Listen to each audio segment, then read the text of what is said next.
예, 여러분 안녕하세요. 11주차 공부를 합시다.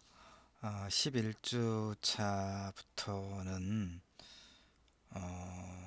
좀 논증적인 그 내용의 글들을 검토를 하면서 어떤 논증의 구조, 그 다음에 뭐 그런 걸 같이 그 공부를 해보도록 해요. 논증의 구조와 글에 있어서 논증의 구조, 그러니까 주장과 근거의 어떤 적절성, 그리고 어떻게 이제 설득력을 높이는 그런 글쓰기 전략을 구사하고 있는가, 이런 데 이제 초점을 맞춰서 봅니다.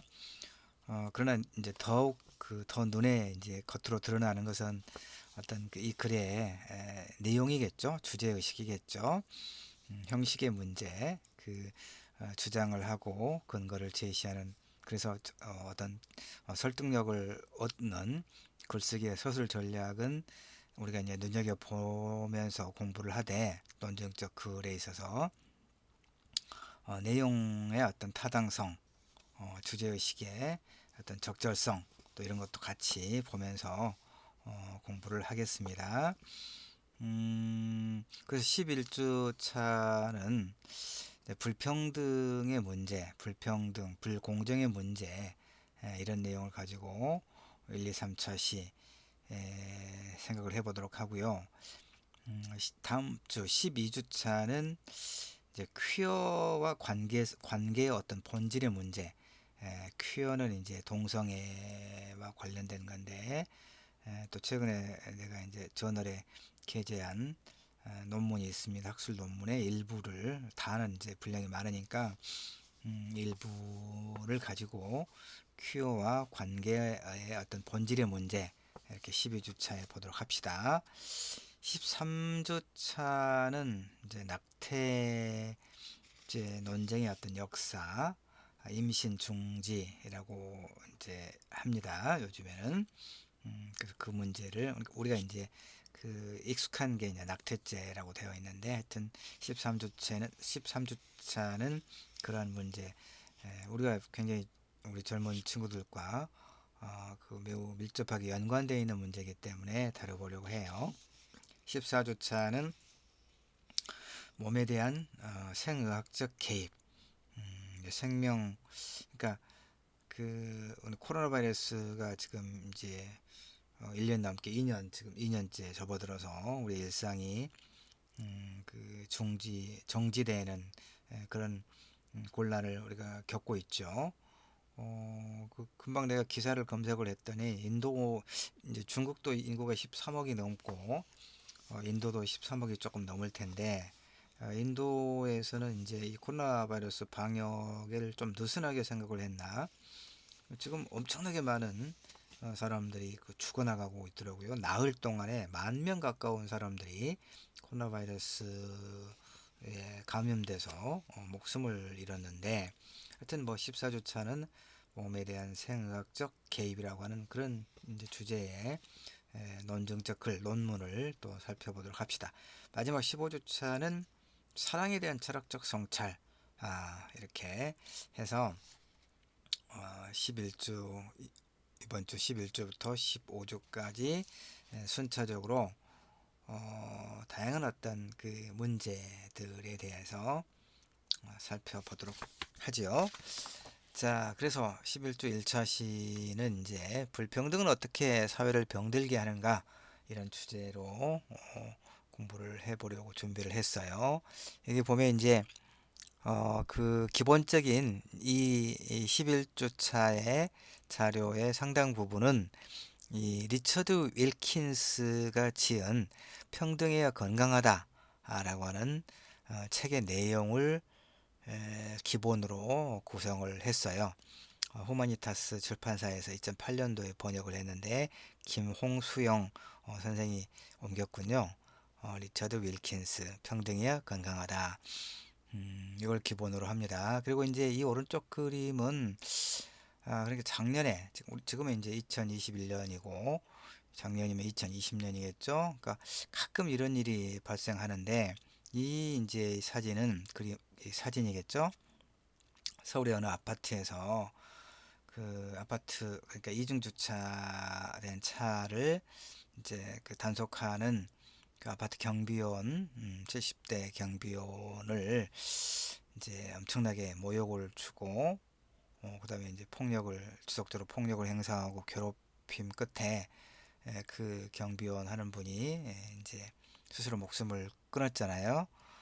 그래서 이제 아파트 주민들이 그 경비실에다가 앞에다가 이렇게 이제 추모하는 그런 그 사진입니다. 자, 두루두루 보도록 합시다. 우선 이제 본격적으로 들어가기 전에 1차 시는 이 부분은 2차 시, 3차 시에서 할 거고요. 1차 시는 또 내 글을 좀 같이 보도록 합시다. 이제 비교적 최근에 쓴 칼럼인데 교수신문 2021년 4월 5일자에 실린 내 칼럼입니다. 이제 심령의 문학 프리즘 이런 그 오피니언 그 칼럼을 1년 동안 실었는데 2021년 4월 말자로 이제 만 1년 동안 칼럼을 게재하고 이제 1년 동안 이제 뭐라고 해야 되나? 이제 1년 동안 게재하고는 이제 쉬도록 그렇게 되어 있습니다. 1년씩 필진이 돌아가면서 하기 때문에. 그래서 이제 땅 투기와 직업윤리의 실종 이 주제이기 때문에 불평등, 불공정의 문제이기 때문에 내가 가장 최근에 쓴 칼럼을 1차시에 살펴보도록 합시다. 자, 논증적 글이죠. 근데 이제 칼럼이기 때문에 그 다른 어떤 논문, 학술 논문, 논증적 글에 비하면 좀 느슨하고 좀 더 자유롭게 그 쓴 글이에요. 자, 부를 소유하고자 하는 인간의 욕망은 어쩌면 자연스러운 것이어서 그런가 여러분? 부를 소유하고자 하는 인간의 욕망은 자연스러운 것인가요? 그 이제 어떤 철학적으로 이걸 내가 따져 보지는 않았어요. 철학적으로 따져 보지는 않았고 그냥 일반적으로 보건데 우리가 지금 그렇게 하고 있죠.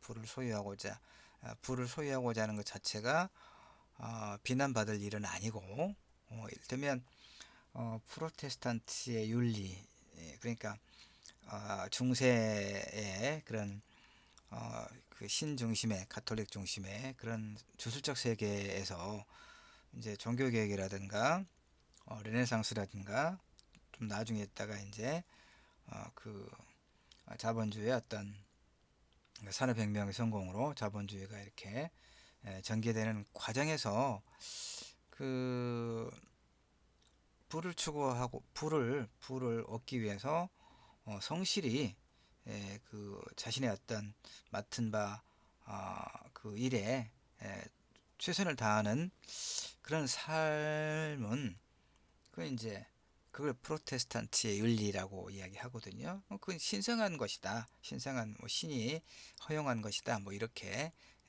이제 그 사고의 전환이 일어나죠. 그러나 지금 어쨌든 우리는 그 어떤 물질적인 어떤 물질에 대한 소유를 더 확장하고자 하는 그런 일반적인 욕망을 가지고 있죠. 그래서 투자라거나 투자와 투기의 경계가 좀 불분명하긴 합니다만은 어쨌든 투자나 혹은 투기에 대한 역사는 굉장히 오래됐어요. 그러나 탐욕에는 반드시 끝이 있기 마련이죠. 그 다음에 직업윤리를 망각한 공직자들은 모두 폐가망신에 준하는 처벌을 받아야 한다. 그러니까 이제 이런 우리 사회의 분노가 있었죠. 그러니까 이 컬럼이 실리던 즈음에 어떤 일이 있었습니까?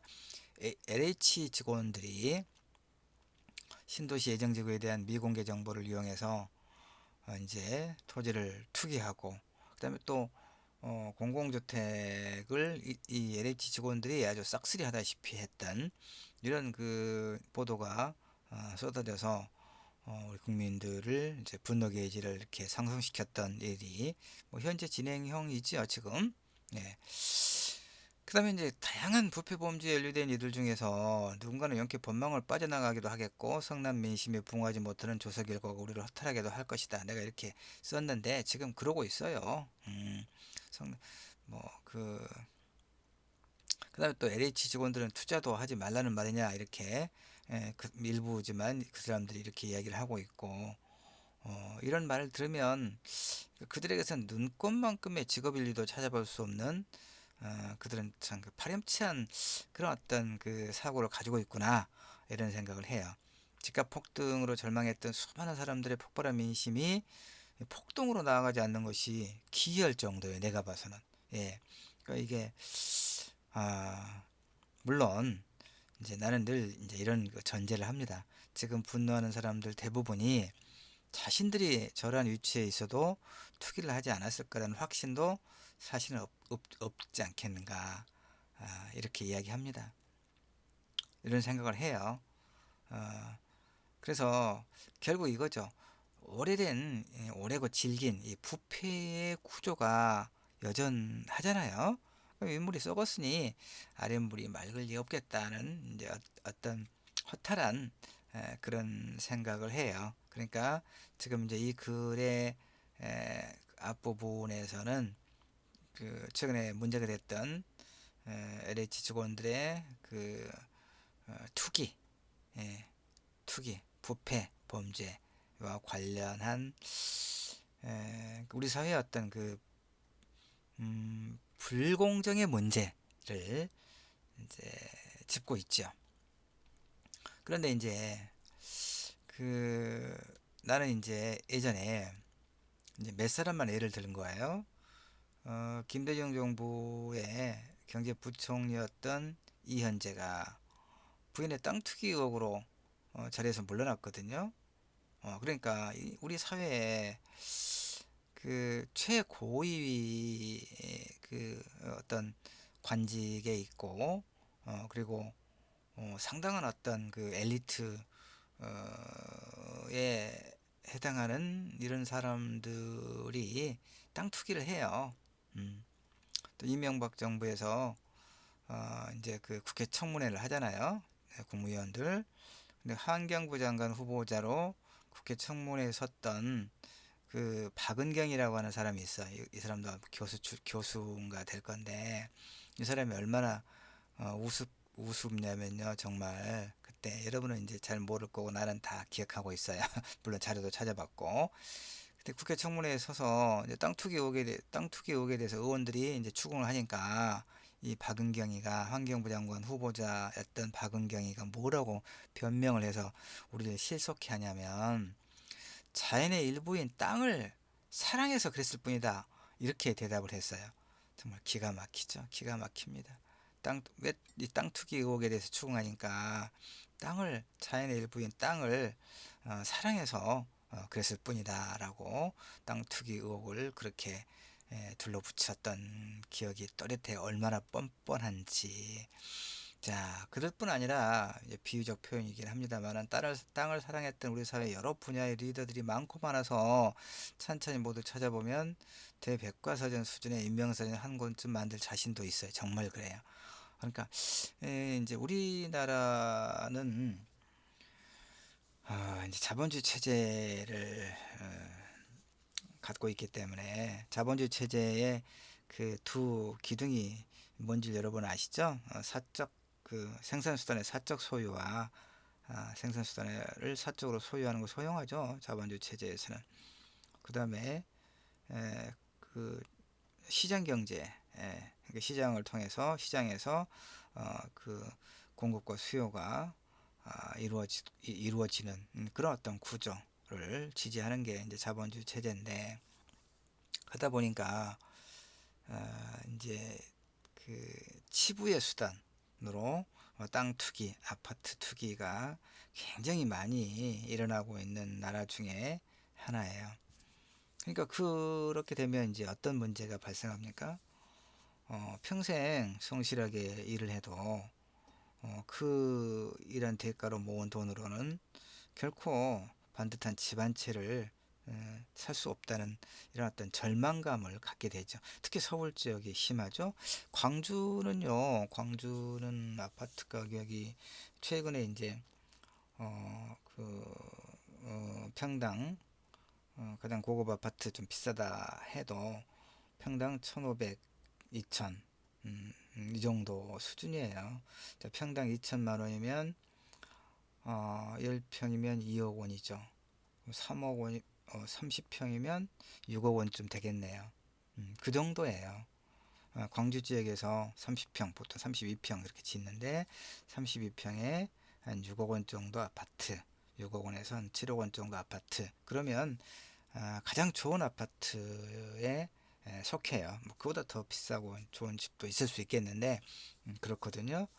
근데 서울은 어떻습니까? 강남은 뭐 20억, 30억 하죠.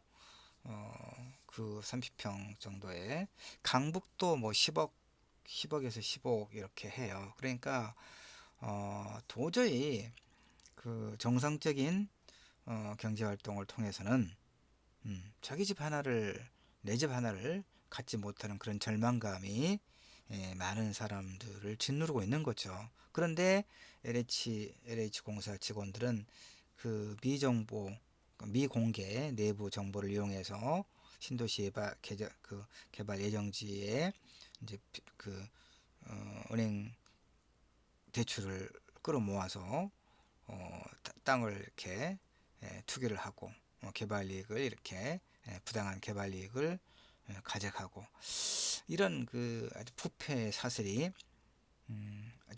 아주 그 극심하다는 얘기죠. 이런 이제 그 상황에 우리가 놓여 있어요. 그 다음에 또 보면 이제 최근에 20대 뭐 영혼까지 끌어모아서 빚을 내서 그 주식 투자에 올인하고 요즘에는 이제 코린이라고 그래서 코인에도 또 가상화폐에 또 많은 투자를 하고 이런 어떤 그러니까 주식과 코인과 또 일부는 이제 뭐 아파트 부동산에 투자를 한다거나 이런 그러니까 빚을 내죠. 빚을 내고 다 끌어모아서 영끌. 이건 굉장히 우리 사회가 건강하지 못하다는 그런 어떤 지표예요. 건강하지 못하다고 하는 성실하게 자신의 직업에서 성실한 삶을 살아서 정상적인 어떤 과정을 거쳐서 집을 마련하거나 이러지 못하기 때문에 발생하는 그런 절망감 때문에 발생하는 이런 투기의 일반적인 현상은 우리 사회가 얼마나 불건강한가를 보여주는 하나의 지표가 된다 이런 얘기입니다. 위험한 거죠.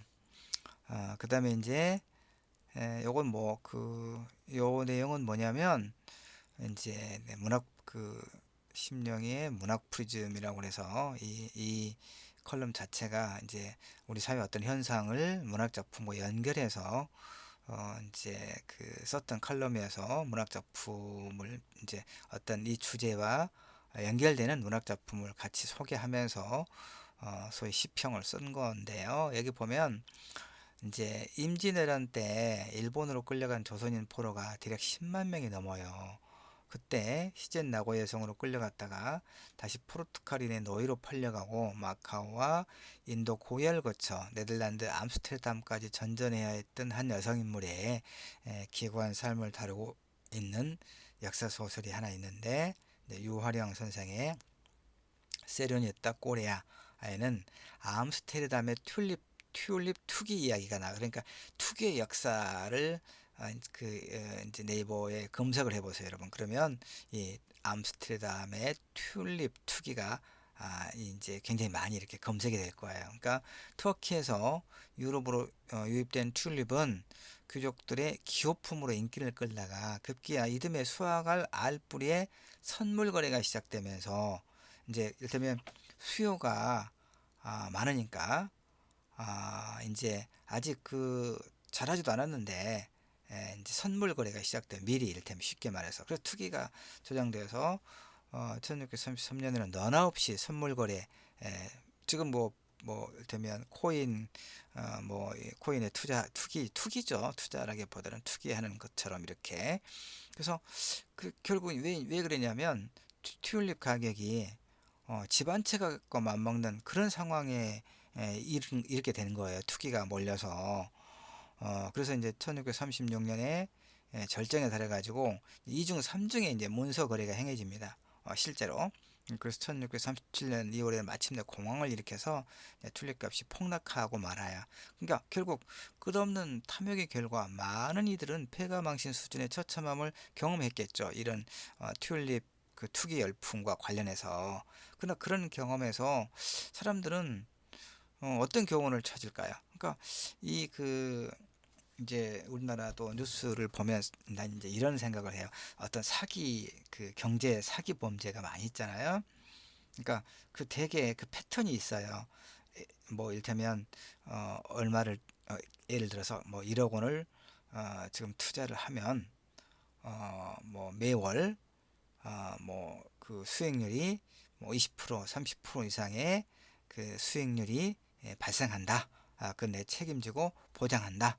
어, 세상에 지금 그 은행권의 금리가 년 금리가요 2% 수준이 안 돼요. 그런데 한 달에 그 투자금의 20% 이상의 수익이 확실하다라고 하는 것은 그건 100% 거짓이죠. 사기예요. 그런데 사람들은 그런데 혹해서 정말 있는 돈 없는 돈 다 끌어다가 소위 투자를 한다는 얘기죠. 그래서 사기를 당하겠죠. 그러니까 이제 이런 이 튤립 투기와 이런 그 광풍이 일면 사람들은 어떤 교훈을 찾아야 될까요? 그러니까 그 상식적인 수준을 벗어나는 어떤 수익률로 현혹하는 것은 그 사기예요, 다. 어떻게 그럴 수가 있겠어? 어떻게 지금 그 은행 금리가 예금 금리가 년 2% 수준 이쪽 저쪽인데 예? 월 20%면 년 200%가 넘는 수익률이잖아요. 그게 어떻게 가능하겠어요? 그게 정상적으로. 그런데도 사람들은 이제 그런데 투자를 해놓고 나중에 원망을 하거든요. 난 이제 물론 사기를 행한 사람들이 두말할 것 없이 나쁜 사람들이지만 그런 유혹에 넘어가서 돈을 투자하거나 그래서 이제 낭패를 본 사람들도 나는 사실은 고운 눈초리로 봐지지가 않아요. 음.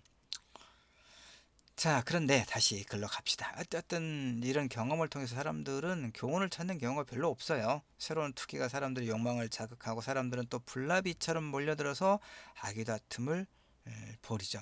자, 우리 사회에서 토지 혹은 아파트에 대한 투기는 언제나 당국의 규제나 민심의 폭발에도 아랑곳하지 않아요. 이제 그러니까 이것이 뭐 그러니까 이를테면 발각되고 처벌받아도 정년까지 받을 월급을 상회하는 수익을 냈다는 일부 LH 직원들의 반응이 있었잖아요. 그 사람들이 이제 그래서 우리 사회 공직부패에 대한 예방과 처벌이 얼마나 허술한가 하는 것을 보여주는 거죠. 이 사람들이 이제 그 블라인드에 써가지고 이 사람들 이제 국민들의 이제 분노가 폭발하니까 누가 이렇게 썼는지 누가 우리 국민들을 조롱했는지 오히려 찾으려고 해도 못 찾죠. 경찰들이 수사해서 못 찾아요.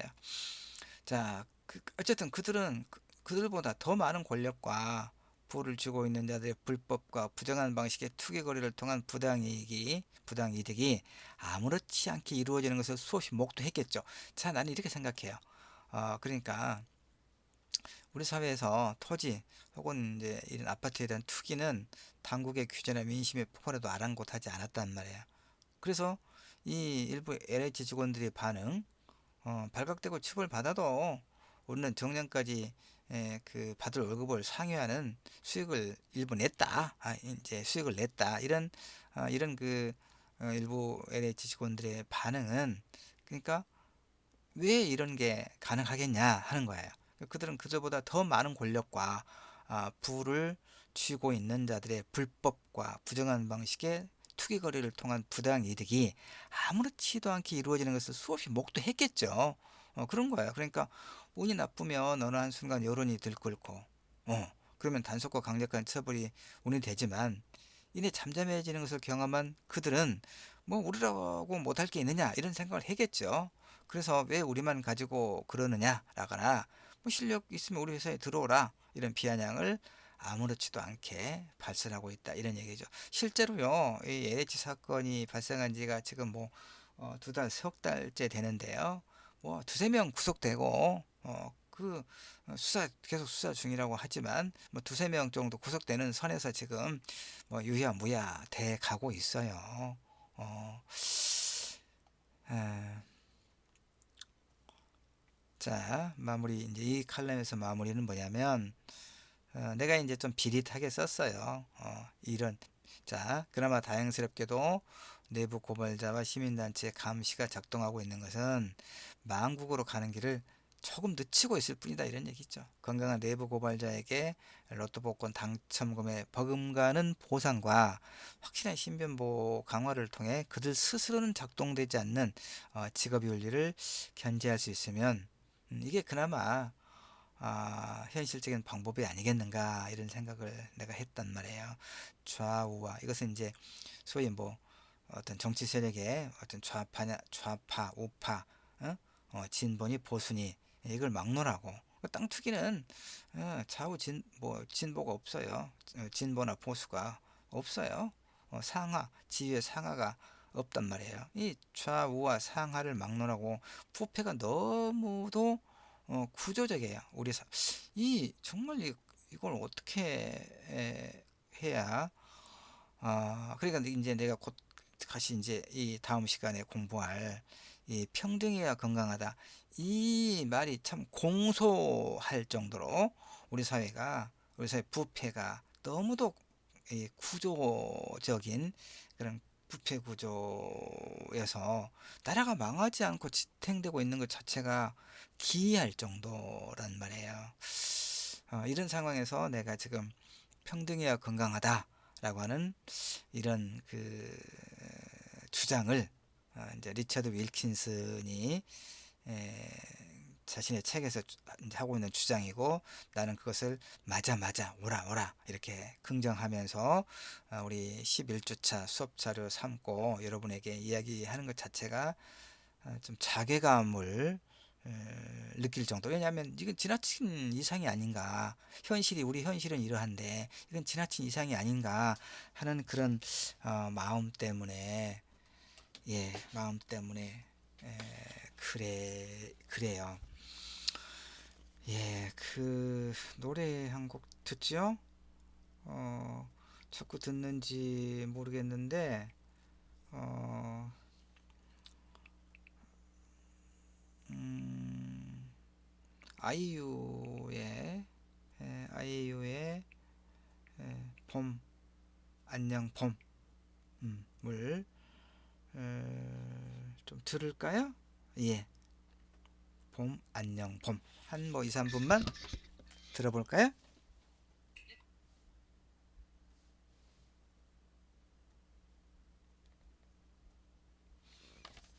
음,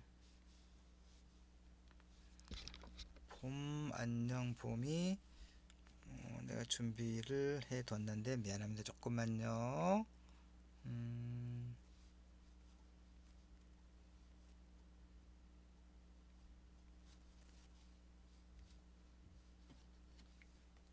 유튜브 프리미엄 무료 체험하세요.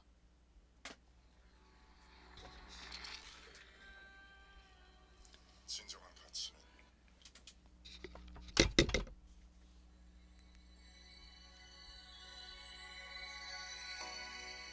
아프던 나의 이름도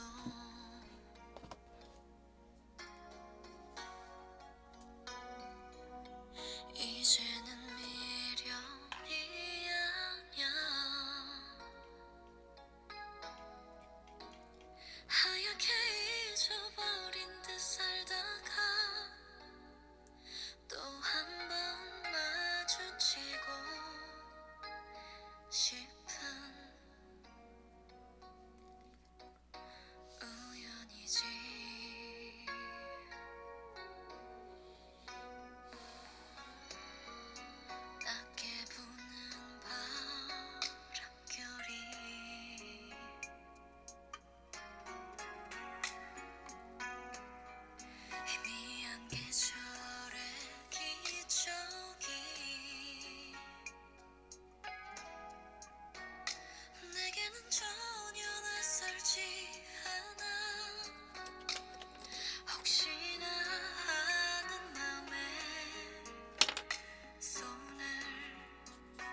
예, 1차 실험 여기까지 할게요.